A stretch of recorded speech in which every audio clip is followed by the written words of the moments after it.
आज वाक बारस है। लौकिक भाषा में कई लोगों को पता नहीं चलता तो वो कहते हैं वाघ बारस। वाघ यानी टाइगर, टाइगर बारस नहीं है। वाक यानी कि सरस्वती, वाणी, विद्या, वो बारस है। वाक का मतलब होता है वाणी, विद्या, बोलने की कुशलता, सोचने समझने की क्षमता, यानी मति और शुद्ध से संबंधित ये बात है। वाक बारस का आराधन इस प्रकार करना चाहिए। संयोग देखिए, धनतेरस बाद में है, वाक बारस पहले है। यानी लक्ष्मी पहले रखी गई है, अरे सरस्वती पहले रखी गई है, लक्ष्मी को बाद में लाया गया है। सरस्वती की पूजा एक दिन पहले है, लक्ष्मी की पूजा अगले दिन है। ज्ञानियों ने समझा होगा कि पहले लक्ष्मी की पूजा कर लेगा और लक्ष्मी आ गई तो सरस्वती के लिए कोशिश नहीं करेगा इंसान। सरस्वती दुर्लभ है, सरस्वती मुश्किल है। सरस्वती जिसके यहां आती है उसके सौभाग्य का सूर्योदय होता है। सरस्वती आती है उसके वो कल्याण हो जाता है, वो निहाल हो जाता है। सरस्वती मनुष्य को स्थिर करती है, धीरता देती है, शांति देती है, परिपक्वता देती है, गम खाना सिखाती है, छोड़ देना सिखाती है, त्याग सिखाती है, विवेक सिखाती है। लक्ष्मी उच्छृंखल बनाती है, गरम बनाती है, उछलना सिखाती है, ईगोइस्ट अभिमानी बनना सिखाती है। जमीन से अद्धर चलने लग जाता है आदमी, ऐसा लगता है जैसे हवा में उड़ रहा है, जैसे उसके जैसा कोई नहीं है। लक्ष्मी के फितूर बड़े गजब के हैं। लक्ष्मी चाहिए तो होती है, बिना लक्ष्मी के जीवन तो नहीं चलता। ठंडल गोपाली बन जाओ कुछ नहीं होता, बीजू बावरी की तरह जीने से कुछ नहीं होता। खर्चे पानी के लिए लक्ष्मी तो चाहिए, लेकिन पहले सरस्वती चाहिए। सरस्वती अगर साथ में हो तो लक्ष्मी का मजा है। सरस्वती अगर पास में हो तो लक्ष्मी का अद्भुत आनंद है। वो लक्ष्मी सुखकारी है, शांतिकारी है। वो लक्ष्मी सरस्वती के साथ आपको धीरता देगी। सरस्वती बार बार लक्ष्मी को पकड़ती है, बार बार लक्ष्मी को मार्गदर्शन देती है। लक्ष्मी से कहती है कि यहां जा, यहां मत जा, ये करने लायक है, ये करने लायक नहीं है। लक्ष्मी को पता नहीं चलता, लक्ष्मी का वजूद तो है, वजन तो है।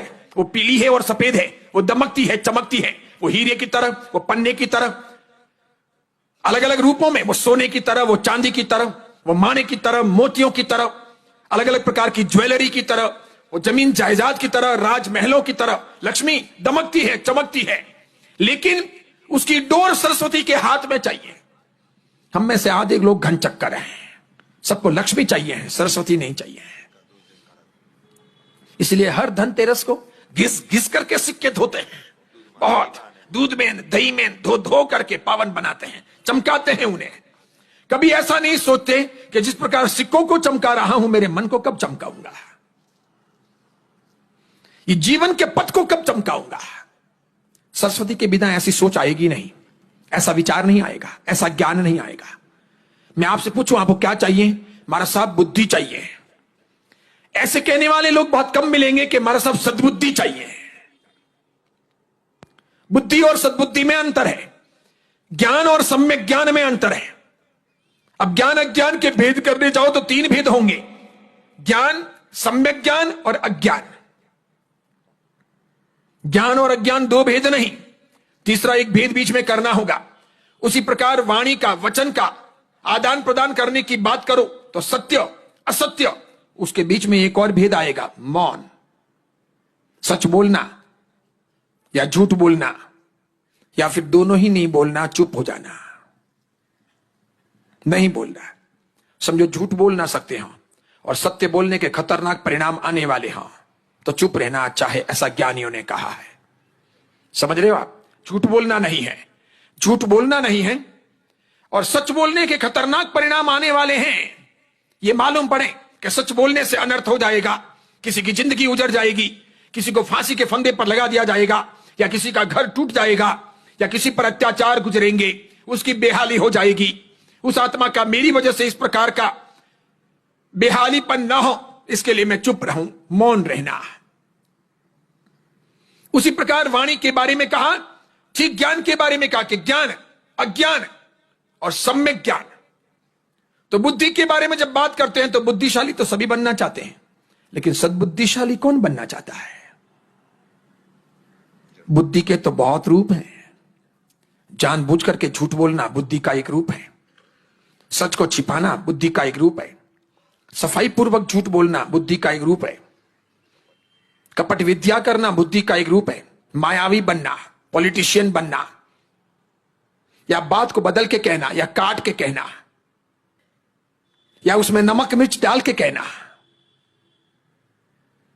या शोषण करना किसी का भी जो हमारे अधीन हो, चाहे वो पत्नी हो, चाहे वो छोटा भाई हो, चाहे वो बड़ा भाई हो, चाहे वो नौकर हो, चाहे वो घर का कोई सदस्य कम बुद्धिशाली हो, या कमजोर पापा हो, कमजोर मां हो, या कमजोर बिल्डिंग वाले हो, या कमजोर सगे संबंधी हो, या कमजोर पड़ोसी हो, और उनका शोषण करना, दमन करना, उन्हें दबाना, उन्हें डराना, उन्हें कुछ भी कहना, जानबूझ के कहना और मजा लेना, यो सोचना कि मैं 6 खंड का अधिपति हूं और ये तो क्या है, कीड़े मकोड़ों के तुल्य है, ये मानना।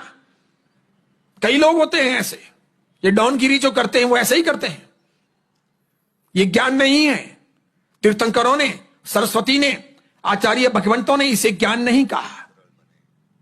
सरलता आए और ज्ञानी हो, नम्रता आए और ज्ञानी हो, सहयोग आए और ज्ञानी हो, निर्मलता यानी पवित्रता आए और ज्ञानी हो, उदारता आए और ज्ञानी हो, सेवा भावना या वैयावृत्ति की इच्छा जगे और ज्ञानी हो,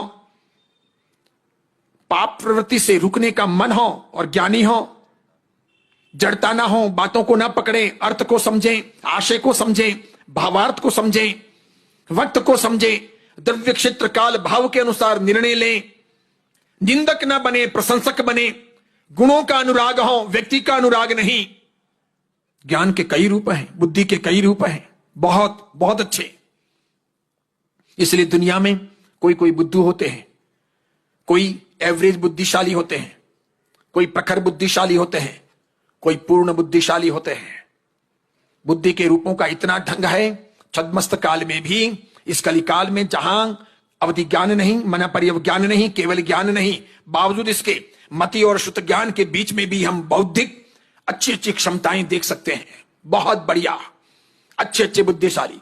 ईमानदारी पूर्वक कहना चाहूंगा, पवित्रता के लिए, उदारता के लिए, सरलता के लिए, नम्रता के लिए, मानवता के लिए जितनी साधना बुद्धि और शुद्ध की यानी ज्ञान और बुद्धि की जैन परंपरा में हुई है, उतनी साधना शायद कहीं नहीं हुई। आज इस कली काल में भी इतनी विषमता है, लोग हमें मारने, काटने, छीनने, झपटने, उजाड़ने, सब कुछ समाप्त करने, परंपराओं को निगलने के लिए बैठे हैं। उसके बीच में भी आचार्य भगवंत भगवान महावीर के उपदेश का सहारा लेकर कहते हैं, शांत रहो, कर्माधीन हैं आत्माएं, जितना हो सके उतना रास्ता निकालो, प्रबल बनो, मजबूत बनो, समझदार बनो, सहिष्णु बनो, सहयोगी बनो, दूसरों की आत्माओं को, मन को परिवर्तित करने का प्रयत्न करो, ज्ञान का दिया जलाओ। भले हम बड़ी बड़ी परमाणु भट्टियां जला लें, पेट्रोमैक्स जला दें, दिए जला लें, बल्ब जला लें, हेलोजन जला लें, एलईडी जला लें, कितना भी जगत को रोशन कर लें, और चाहे ये तेल या घी के कितने दिए जला लें, कितने ही पटाखे फोड़ लें, जब तक भीतर के मन की अंधकार को दूर नहीं करते हैं, बाहर का सारा उजाला व्यर्थ है।